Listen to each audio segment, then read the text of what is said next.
Hi, my name is Dennis Smith. I'm 46 years old. I live in Adelaide, South Australia. I've been here for about 10 years. I was born in New Zealand. I have a gorgeous 19-year-old daughter, Brittany. She lives in New Zealand. She's an artist and a bloody fine human being. I'm married to Kyrie Colhagen. We've been together for about 11 years. Light painting came to me as a part of a healing time in my life about 10 years ago when I was recovering from some pretty serious mental health issues, going through a massive light change. So light painting to me is about healing. It's also about sharing. A massive part of my light painting journey has been about sharing the love I have of light painting with other people, teaching light painting, trying to teach people online, but most importantly teaching people physically. So light painting is more than just the art for me. It's about connecting with other human beings, sharing, and I'm not going to lie, light painting for me is about excitement. Not only the excitement of seeing what we create, but things like this. We were here last night light painting. It's an incredibly exciting, vibrant place to be. It's beautiful, but it's exciting. And so light painting for me is about excitement, it's about sharing, and it's a massive part of healing for me.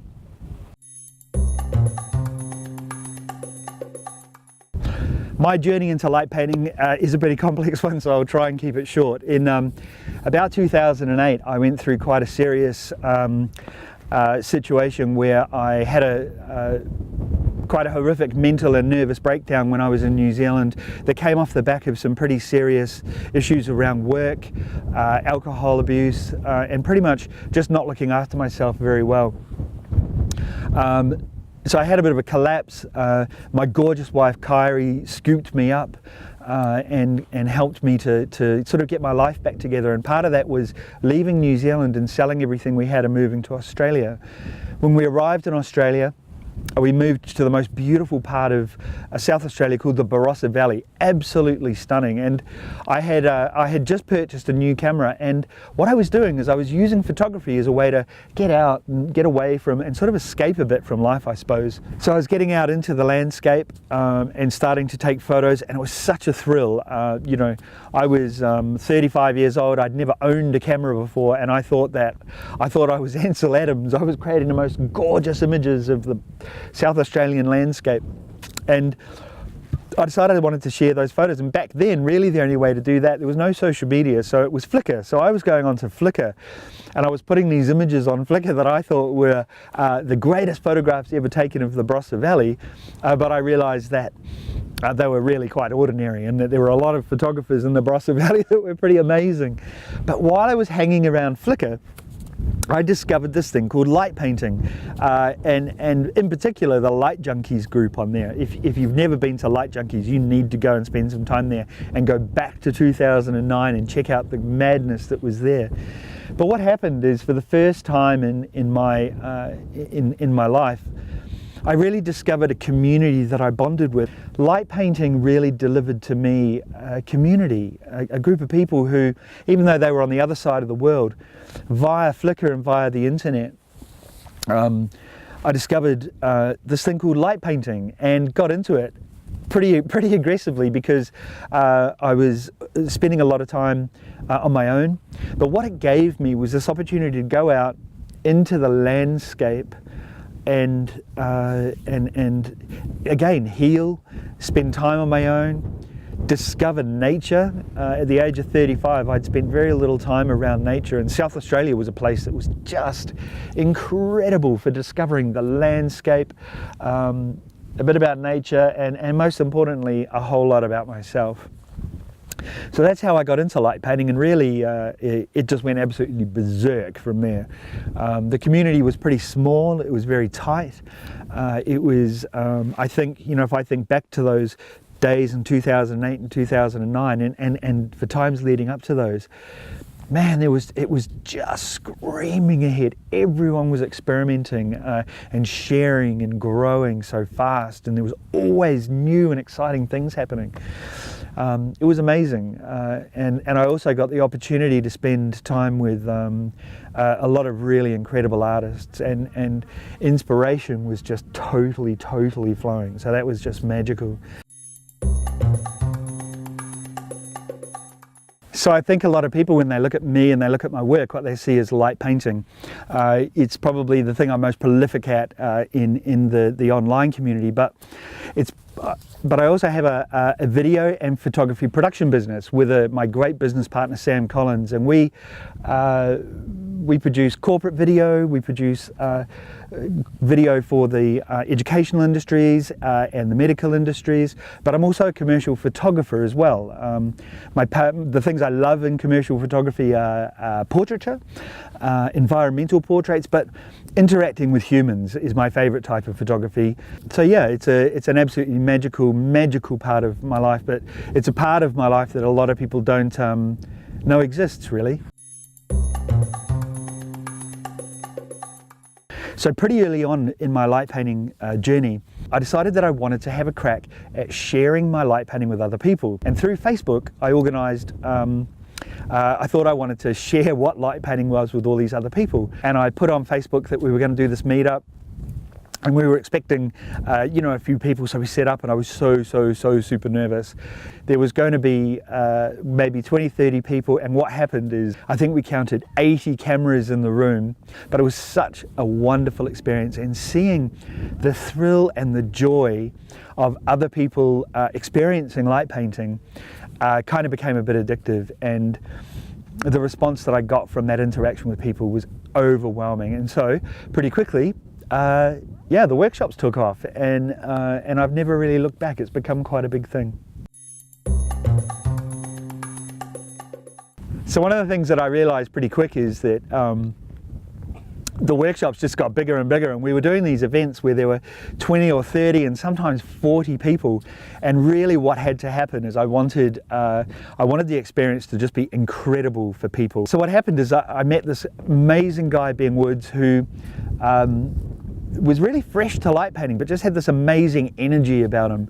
And so he started to come along to the workshops, and it was awesome. What it meant is that we could split people off into groups, and Ben would be able to look after a group, and I would be able to look after a group, and it was amazing, and we would swap around, which was brilliant. And so since that time, now that the workshops have just been getting bigger and bigger, and not just bigger and bigger, but a lot more intense, I do have quite a big team. A really good mate of mine, Aaron Martin, has come on board recently with the Light Painting World Alliance tour. We had Rob Turney and Alex Kessler. I trust them implicitly. They do such a wonderful job. And what it means is that the experience for people that come to the events is so much better.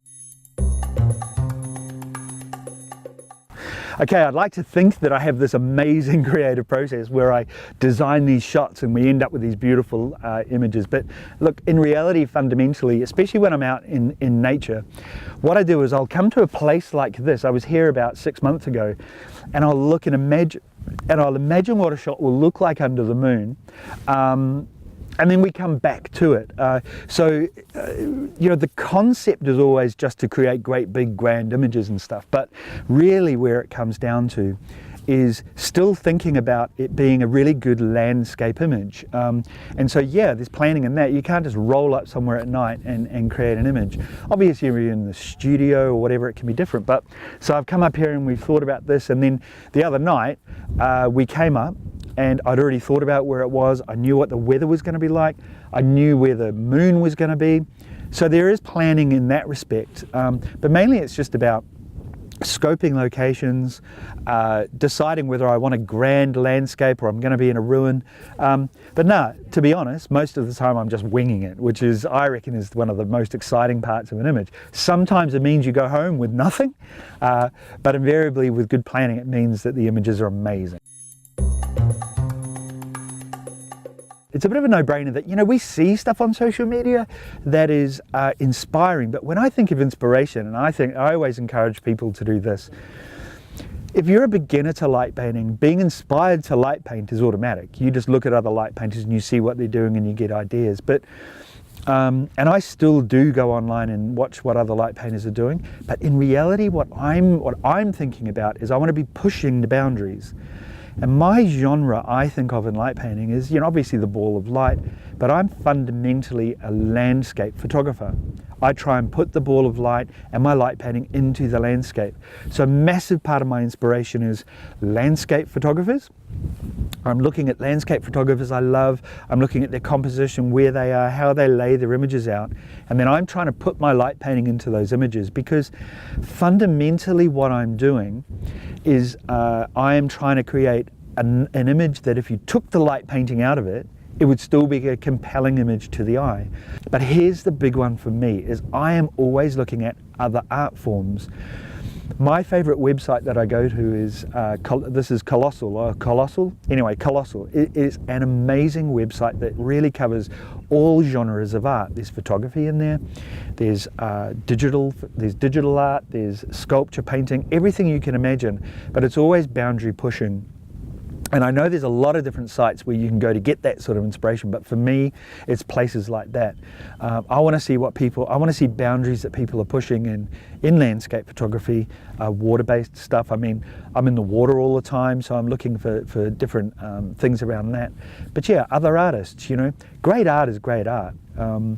I spent a lot of time when I first started my photography studying Annie Leibovitz, and I realize now, looking back, what it is that I'm inspired by Annie is not her photographs. They are beautiful photographs, but it's the way she runs her business, it's her attitude around photography, it's the way she interacts with her clients, all of that sort of thing. So yeah, cross genre is where I go. I spend a lot of time in the Adelaide Art Gallery. It's a great place. But inspiration can come from all places. But yeah, there's a lot of it around. But it's got to come from in here, really. So three of my favorite artists. This is probably one of the hardest questions that I've had to think about with this one. And always when I think about light painting, the very first person that comes to mind is T-Dub, Trevor Williams in Japan. He's a guy who, in the early days and right up till now, when I see his stuff pop up, it's such a treat, But Trevor is a guy who really was one of the first guys to push the light painting community. He built Light Junkies on Flickr. His work was stunning. His orbs were where I used to look at Trevor's orbs, and that's how I learned to do orbs, was being inspired by him. And I still, to this day, I go back and look at Trevor's stuff. He's a great photographer. There's a guy I've always been a massive fan on as well, who's outside of our genre, and his name's Warren Keelan. Warren is a guy I've met. He's here in Australia, but he just creates gorgeous artwork in the water. And I go there and I look and I see his stuff. He inspires me, and it's not just inspires me to create my own light painting images, but he inspires me to be a photographer, which I think is a big part of it. So another guy who I've been spending a lot of time looking at recently, who's inspired me, is Florian Kraus. I don't know how this guy hasn't got like a gazillion followers on social media, but absolutely stunning. Just this gentle, delicate light painting. And what I do is I look at his light painting work, and what I try and do is I think, well, I don't want to go out and copy this guy, but I would love to bring some of his elements of work into mine. So Florian has been a wonderful influence on me recently. So there's three. Okay, my own favourite artwork. This is always a tricky thing. How do you decide what your own favourite artwork is? And I've got a whole lot of current stuff that I absolutely love, but easily my favourite light painting images is distantly related. It's a photograph I created in my first 6 months of light painting.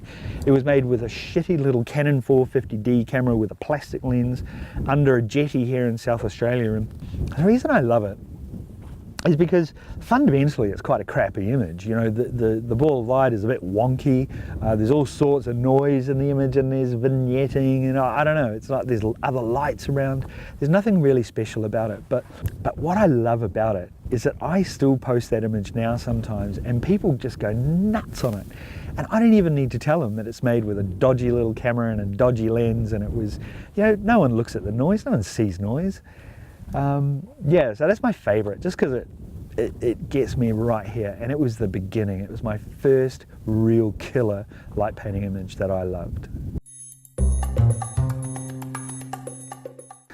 Well, I'm very lucky. I've light painted in some pretty amazing places. You know, the Alps in Europe, and, you know, through Germany, Angkor Wat in Cambodia. I've just come back from Easter Island. You know, these are all absolutely mind-bending locations.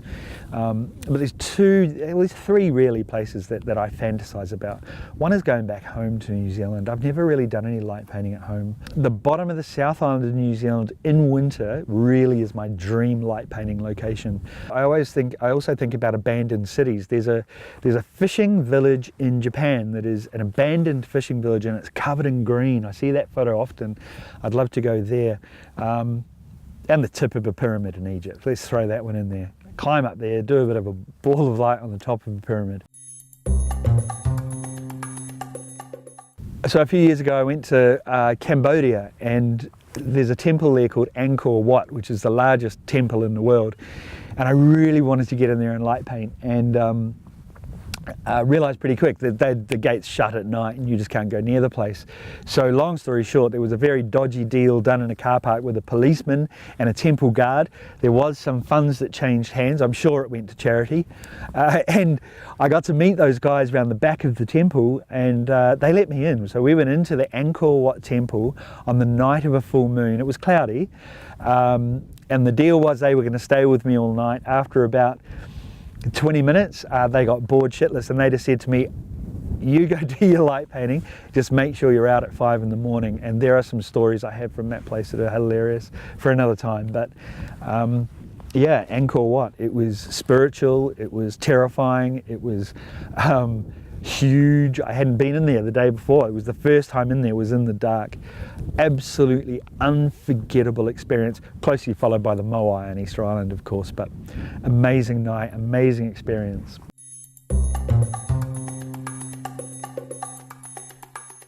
Like all things in life, but for me with light painting, it's a double-edged sword.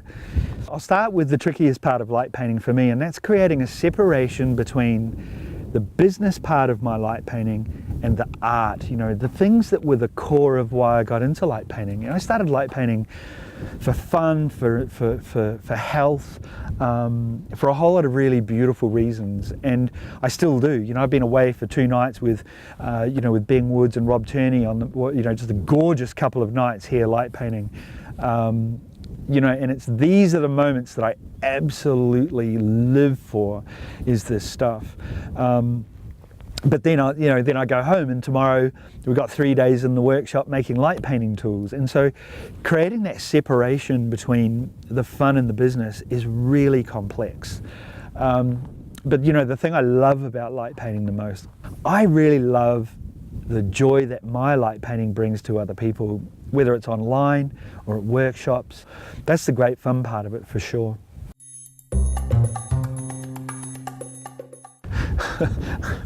Sometimes I feel like my entire bloody life is a creative block. What I do when I have a creative block is I go back to basics.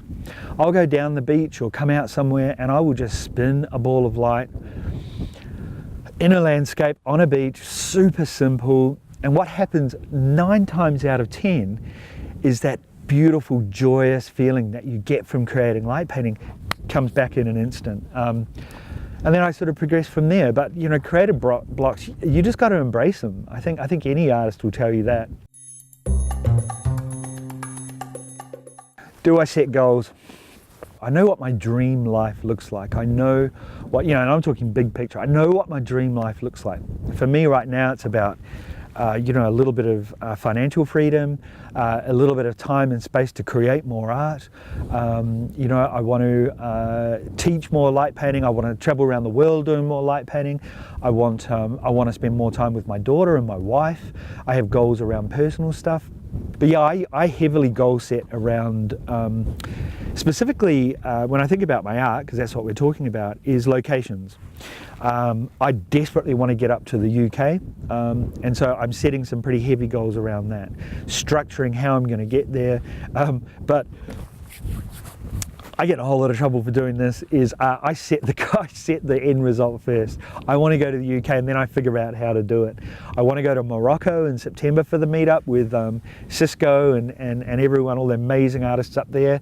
So what I do is I just say, well, I'm going to Morocco. So now what I've got to do is spend 5 months figuring out how to do it. But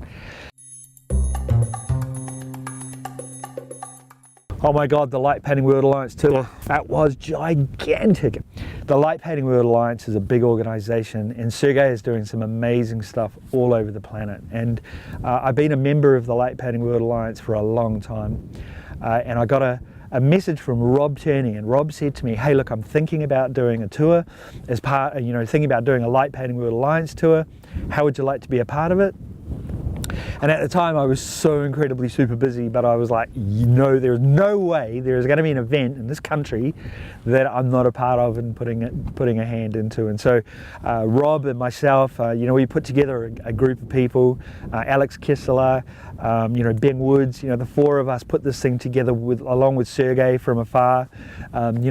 Sergey's on the other side of the world, and so there were some challenges around that, managing things and getting it up and running. But we pretty quickly decided we wanted it to be a 3-city tour across Australia. And I don't know if many of you know, put Europe on top of Australia, and the map is skew with. Australia is massive. So we had the logistics of that. We were lucky enough to bring Patrick Rochon came down, we had Palateth came down, Monica came down. So we had a bunch of people come down from the Northern Hemisphere, which was such a buzz. But yeah, anyway, the tour was gigantic. We exposed light painting to hundreds of people. We had some amazing workshops that we did to help make the whole tour a reality. But basically it was 2 weeks of utter madness. So much fun, so many late nights, great interaction with other people. The Australian crew stepped up and we created magic. It was incredible, and I'm so proud of what we did, what we pulled off. It was just an epic undertaking, and I don't think there was anyone that was involved with the tour who came on it that didn't think that it was a complete thrill. It was magic. Well, there are some things we can't talk about, but there are a few projects on the go. Look, I've got, what have we got coming up? Big stuff. I mean, we've got a whole swathe of workshops coming up. I've got a suite of tutorial videos that we're doing. We've got a couple of amazing new light painting tools in the development stages. But really, for me, between now and the end of the year, it's about getting away. I've got a trip to the UK sort of planned. I want to get up there and do a bit of a tour through the UK, meet a whole lot of amazing light painters that I love and respect. Potentially across to the US, I'd love to do that. But yeah, Europe is a big goal of mine at the moment. And probably the biggest project that I have on the go, and I'll give you a little bit of a sneak preview, is I want to create a documentary about light painting. It's such an amazing it's such an amazing art form, and there's so many wonderful stories of light painters, stories of connection, stories of the growth of our art form. And there's no great documentary without a little bit of controversy, and we all know that exists in light painting, so we'll probably be shooting a bit of that. But yeah, those are really, it's all about travel, workshops, teaching, and the doco. Those are the big projects I've got on the go at the moment, and I'm looking forward to every single one of them.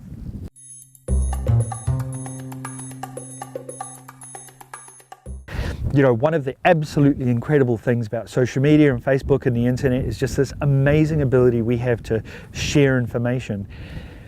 Oh my God, there's such a swathe of tutorials, websites for inspiration, places you can go and see just any type of light painting, any type of light painting tool. It is absolutely incredible. And as light painters by the nature, we are super sharing. I get constant messages from people daily asking me questions about how I create, what I do, what inspires me, how, send me a picture of an image and say, oh my gosh, I need to know a thing about this. I'm on that.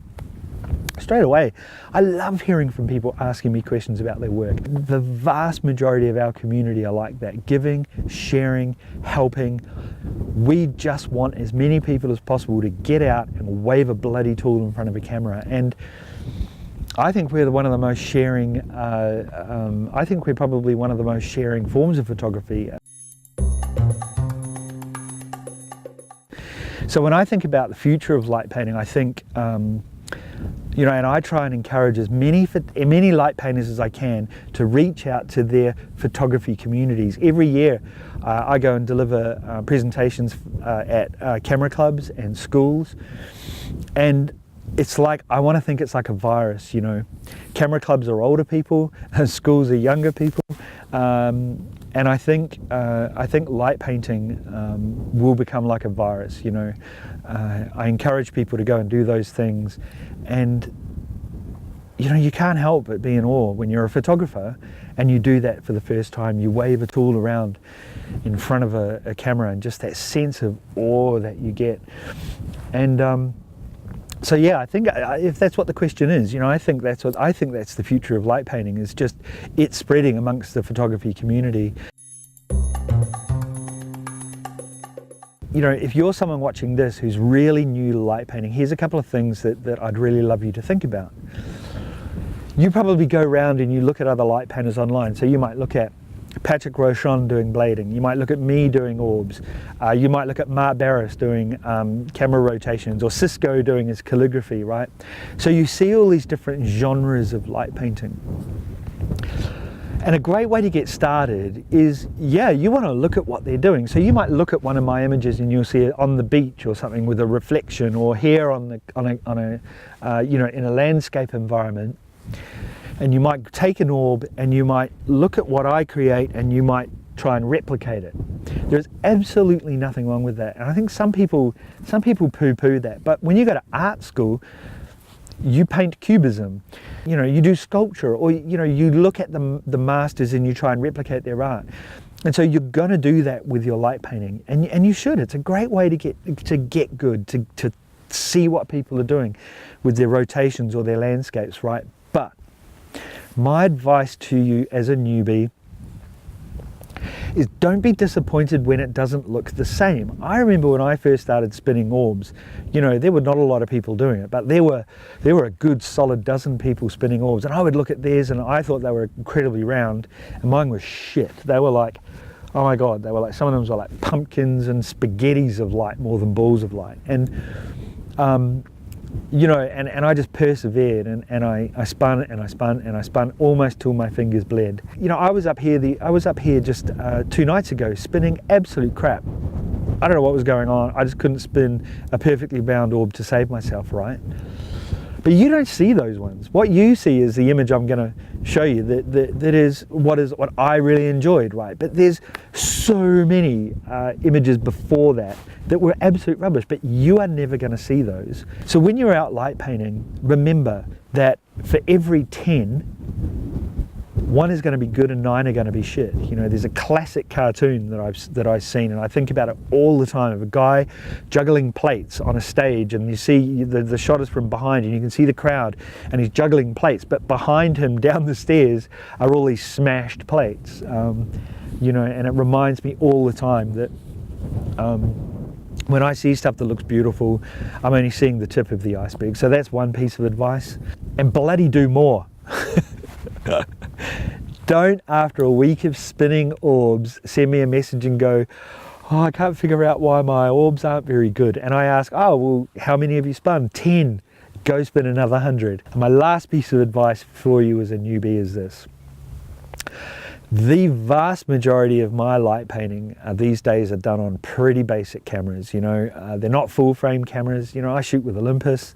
And you know, they're not considered as being a really high-end camera. They're Micro Four Thirds cameras, but man, I'm producing some of the best light painting I've ever done on these cameras. So what I want to say to you, if you're a beginner to light painting, don't ever think that you need a giant expensive camera to make gold.